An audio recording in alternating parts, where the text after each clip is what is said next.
Federal investigators are looking at new clues about the final moments of the helicopter flight that ended in tragedy for 9 people, including Kobe Bryant. Newly surfaced video taken not long before the crash appears to show the aircraft in mid-flight before it ran into very serious trouble. Our transportation correspondent, that's Chris Van Cleve, is in Calabasas, California. Chris, it's so hard to look at this video. What are investigators learning? Well, Gail, good morning. The real hard work of this investigation really just beginning. We do know the helicopter did not have a terrain avoidance warning system or a black box. It wasn't required to have either of those, but it does make it a little bit more challenging for investigators.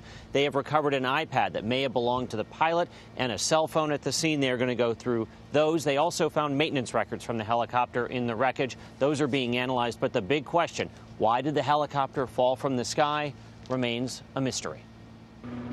Minutes from disaster. New cell phone video appears to show Kobe Bryant's helicopter circling near Burbank Airport before the crash.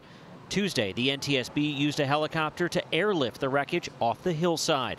The coroner says all 9 victims have now been recovered and 4 have been positively identified, including Kobe Bryant. This was a high-energy impact crash.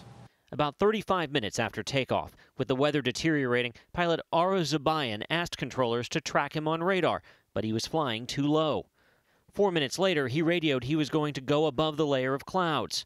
Flying in potentially blinding fog, he reached 2,300 feet. In its final 12 seconds of flight, the helicopter banked left and abruptly descended, falling at up to 5,000 feet per minute. Its last recorded speed, about 184 miles per hour. Do you have a sense if the helicopter came down all in one piece, or is there evidence that it perhaps broke up as it was coming down? Preliminary information is that the helicopter was in one piece when it impacted the terrain.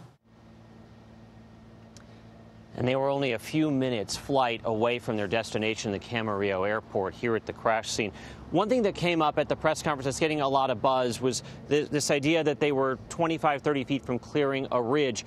The area where the crash happened is a series of ridges and ravines, and the rate at which they were coming down, that helicopter was going to crash, whether it cleared that ridge or not. Anthony? All right, Chris, thanks.